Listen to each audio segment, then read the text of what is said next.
আসসালামু আলাইকুম। আজকে আমি আপনাদের সাথে আমার একটি ইন্টারভিউর অভিজ্ঞতা শেয়ার করব। এটি শেয়ার করলে হবে কি, আপনি যখন ইন্টারভিউ দিতে যাবেন তখন আমার যে ভুলগুলো হয়েছে, আমার যে মিস্টেকগুলো হয়েছে সেগুলো আপনি ভালোভাবে প্রিপারেশন নিয়ে যেতে পারবেন, যাতে করে আপনার ইন্টারভিউটা খুবই ভালো হবে এবং আপনি বুঝতে পারবেন যে আমার কোথায় কোথায় ল্যাকিংস হয়েছে, আমার কোন কোন বিষয়গুলো আরো আরো ভালো করা উচিত ছিল। এই বিষয়গুলোতে আপনি জোর দিয়ে আপনি একটি ভালো ইন্টারভিউ দিতে পারবেন। তো আজকের ভিডিওটি তাদের জন্য যারা চাকরি খুঁজছেন বা চাকরির আবেদন করছেন, তাদের জন্য এই ভিডিওটি খুবই গুরুত্বপূর্ণ। তো চাকরি পাওয়ার প্রথম ধাপ হচ্ছে আপনার সুন্দরভাবে অ্যাপ্লাই করা। তো অ্যাপ্লাই করার পরে আপনাকে ইন্টারভিউ কল করলে আপনি ইন্টারভিউতে যাবেন। তো আমি সেভাবেই একটি মিড লেভেল জবে অ্যাপ্লাই করি। যেহেতু আমি একটি চাকরি করছি, তো আমি সাধারণত মিড লেভেল জবগুলোতেই আবেদন করে থাকি। তো একটি মিড লেভেল জবে যখন আমি আবেদন করি, সেখানে 245 জন মোট আবেদন করে। সেখান থেকে আমাদের 8 জনকে কল করা হয় এবং পজিশন ছিল মাত্র একটি। এখন বুঝতেই পারছেন যে একটি পজিশনের জন্য লড়া বা একটি পজিশনের জন্য ইন্টারভিউ দেওয়া, এটা কিন্তু এতটা ইজি না, বা জবটা হওয়াটাও কিন্তু এতটা ইজি না। তো সেখানে আমাদেরকে 9টায় যেতে বলে। তো 9টায় যখন আমি চলে যাই, চলে যাওয়ার পরে আমাদেরকে সেখানে আধা ঘন্টা বসিয়ে রাখে। আধা ঘন্টা বসিয়ে রাখার পরে যখন সবাই চলে আসে বা তাদের কার্যক্রম শেষ হয়, তারপর আমাদেরকে একটি কক্ষে ডাকা হয়।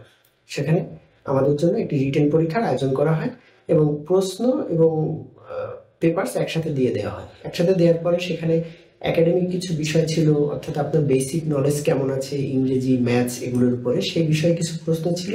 আর কিছু প্রশ্ন ছিল আপনার জব রিলেটেড, অর্থাৎ আপনি এখন যে চাকরিটি করছেন সেটি এবং আপনার তাদের যে নিয়োগ বিজ্ঞপ্তি সেটির সাথে ম্যাচ করে একটি প্রশ্ন দিয়েছে। সেখানে 40 মার্ক ছিল।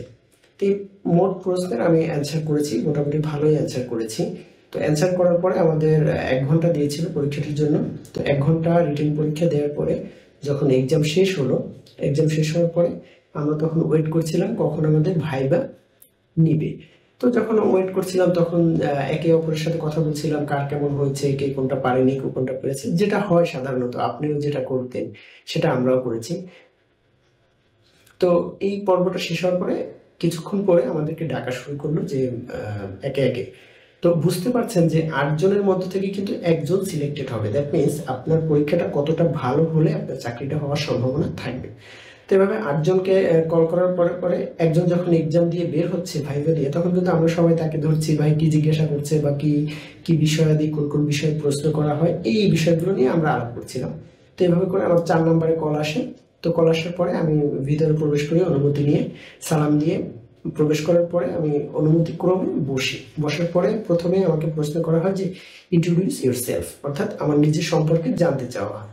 তো আমি সাধারণত কি করি, আমি বলা শুরু করি। বলা শুরু করলে আমাকে থামিয়ে দেয়। থামিয়ে দেওয়ার পরে বলছে যে এটা আপনার সিভিতে আছে, এটা বলতে হবে না, আপনি সিভির বাহিরে কিছু বলুন। তখন আমি কি করলাম, সিভির বাহিরে বলা সিভির বাহিরে বলার চেষ্টা শুরু করলাম। কিন্তু যখন আবার 2-3 সেন্টেন্স যখন বলে ফেলি, তখনই তারা আমাকে বলে যে এটাও আপনার সিভিতে সংযুক্ত আছে, আপনি এর বাহিরে কিছু বলুন। তো আমি একটু নার্ভাস হয়ে যাই, একটু হেজিটেট হয়ে যাই, যেটা সাধারণত হয়।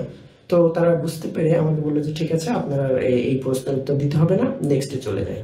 এরপরে আমি যেই চাকরিটি বর্তমান করছি সেটি সম্পর্কে বিস্তারিত জিজ্ঞাসা করে এবং আমি সেখানে কি কি রোল প্লে করি, কোন কোন সাকসেস আমার রয়েছে, বা আমি সেখানে অ্যাডপ্ট হতে কতদিন নিয়েছি, বা সেখানে কাজ শিখতে কতদিন নিয়েছি, এই বিষয়গুলো আমাকে প্রশ্ন করা হয়।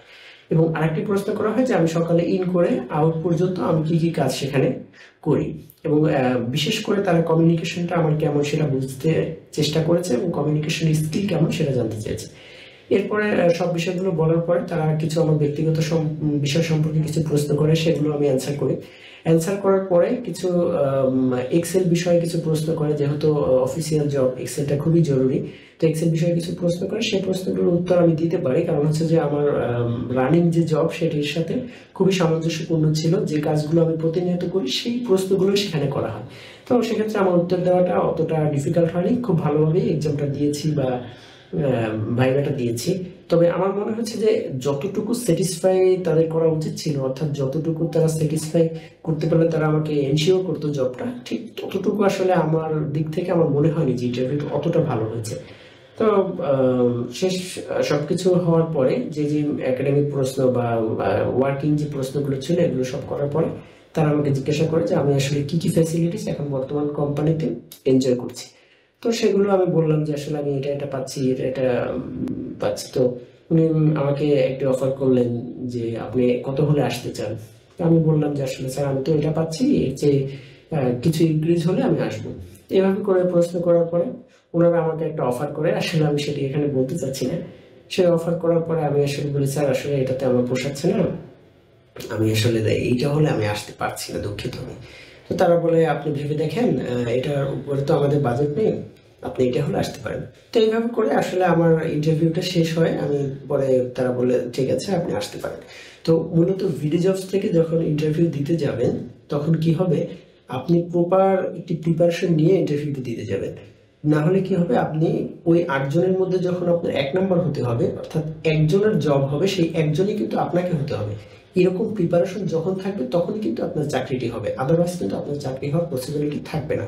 তো সেক্ষেত্রে কি হবে, আপনি যখন একটি ইন্টারভিউর কল পাবেন, আপনি সেই সব কোম্পানির ডিটেল জানবেন, সেই কোম্পানির নিয়োগ সম্পর্কে জানবেন, সেই কোম্পানির কি কি ফ্যাসিলিটিস বা তাদের কাজ কেমন, এগুলো সম্পর্কে জানবেন। এবং আপনি যদি কোনো কাজ করে থাকেন, কোনো চাকরি করে থাকেন, সেটির যে কাজগুলো করেন সেগুলো আপনি প্রপারভাবে জেনে শুনে এবং একটি ভালো প্রিপারেশন নিয়ে আপনার নিজের সম্পর্কে কথা বলতে পারা, এই টোটাল প্রিপারেশন নিয়ে আপনি মূলত ইন্টারভিউ দিতে যাবেন। আদারওয়াইজ কিন্তু আপনার ইন্টারভিউ ভালো হওয়ার কোনো চান্স থাকবে না। তো বন্ধুরা, আজকের ভিডিওটি এ পর্যন্তই। যদি আমার এই অভিজ্ঞতা শুনে আপনার কোনো উপকার হয়ে থাকে বা ভালো লেগে থাকে, তাহলে আপনি আমার চ্যানেলটি সাবস্ক্রাইব করবেন এবং আপনি আপনার ফ্রেন্ডদের মাঝে আমার ভিডিওটি শেয়ার করবেন। তাহলে হবে কি, তারাও এই ভিডিও থেকে কোনো উপকার হবে। এবং এরকম অভিজ্ঞতা যদি আপনি আরো শুনতে চান, তাহলে আমার চ্যানেলটি সাবস্ক্রাইব করে রাখুন। আরো যদি কোনো অভিজ্ঞতা হয় বা কোনো ইন্টারভিউতে আমি শেয়ার করবো, আর আপনি যদি আপনার অভিজ্ঞতা শেয়ার করতে চান, সেটিও আপনি আমার সাথে যোগাযোগ করে অভিজ্ঞতাটা শেয়ার করতে পারবেন। সেটি হতে পারে আপনি আমার কাছে এসেও আপনি বলে যেতে পারেন, অথবা আপনি ভিডিওর মাধ্যমে আমার সাথে শেয়ার করলে আমি সেটি আমার চ্যানেলে দিয়ে দিব। তো আজকের ভিডিওটি এ পর্যন্ত। Thank you very much for watching my